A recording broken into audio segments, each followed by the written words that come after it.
on 90 Day The Single Life, so I am not gonna lie, I was so excited when I saw that the season was coming back on, because usually I typically cover this show and every single week, but I'm not gonna lie, I felt like this season was very underwhelming, especially with Natalie. That seems to be like the main storyline they want to focus on, and I mean, I guess she is an interesting character, but it's starting to feel repetitive. It seems like, yes, she goes back to Josh, and then he doesn't give her what she wants, and then she's crying and leaving him, and then she goes running back to Mike when the storyline gets stale, and that is exactly what happened again this season. So we see her, and she is living with her mother in LA. Natalie's mom seems like a sweet little lady, but she's absolutely obsessed with the idea of Natalie having a child, because Natalie's almost 40 and she feels like it's pretty much now or never. And she wants a grandchild so bad, but she doesn't want a grandchild from Josh. She wants one from Michael. And she kind of feels like Natalie fumbled the ball when it comes to Michael, because she felt like in her eyes that would have been perfect son-in-law, perfect husband, and perfect baby daddy material for Natalie. So Natalie's mom decides to go behind her back and reach out to Michael to meet up with her. So Natalie decides, okay, I'm gonna go, and you know what, I kind of miss Michael, and he's my last chance at having a child, so let me go approach him and see if we can make this happen. And I don't know, she's like, seems like she's really living in a fantasy land to think that after years Michael's just suddenly gonna be like, okay, let's have child together. But they went out, and Natalie and Michael, they went and dropped off Natalie's mother so they could have some one-on-one time to talk.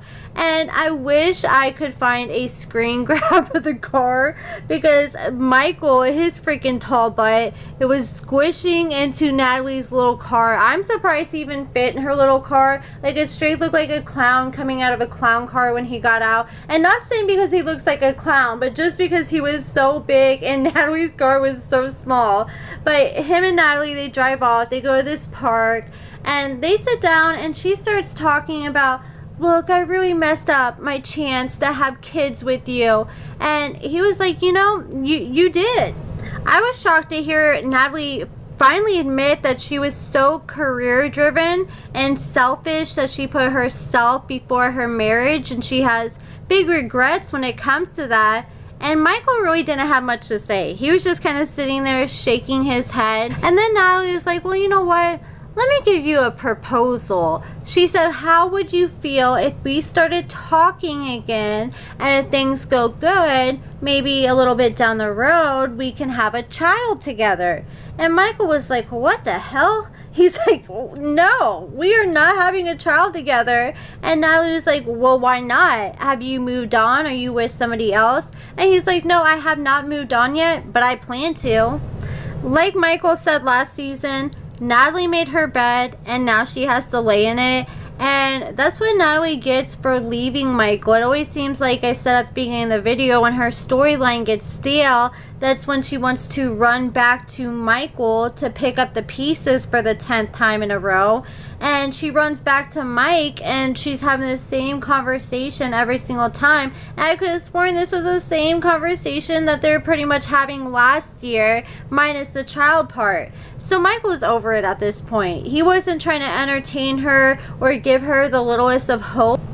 Michael said he has not moved on at the time of filming this show, but he has been posting his recent girlfriend on Instagram. I know they've been together for at least a few months now, and she's a beautiful girl. And Michael, when he was sitting down with Natalie, Natalie was getting on to him for wanting to move on. She's like, well, what about me? I'm your wife. And Michael was like, well, haven't you just been dating this whole other dude who moved you out here to be in LA? Like, what's up with all that? But you're gonna trip on me after you moved on when I try to do the same thing.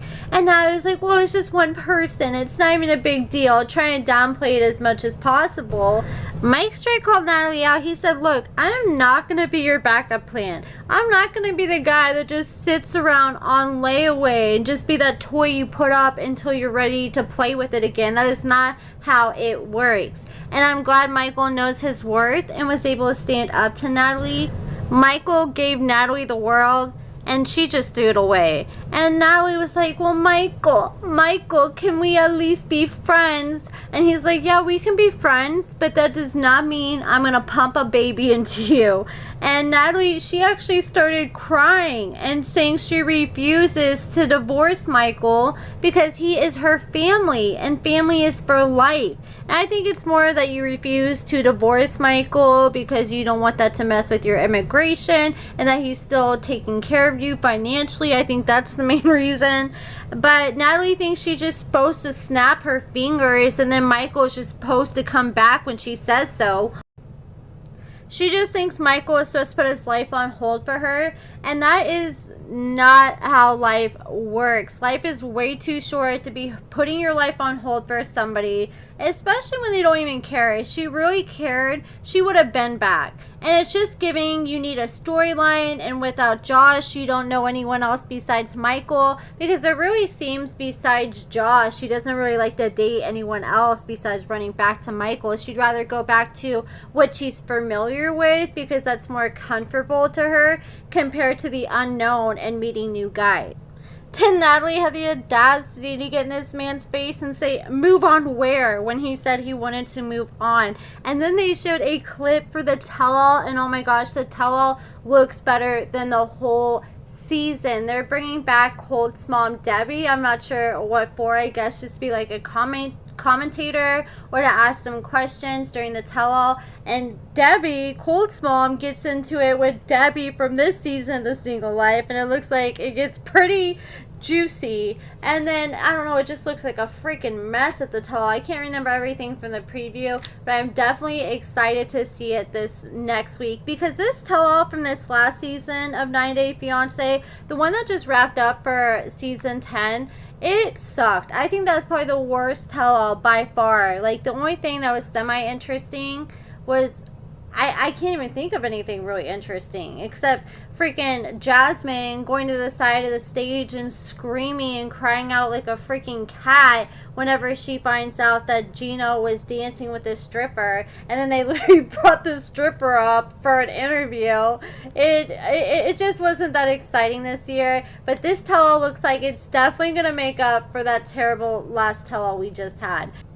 But that is it for this video, guys. Let me know what you guys think about everything in the comments below. Give this video a thumbs up, subscribe, and thank you so much for watching.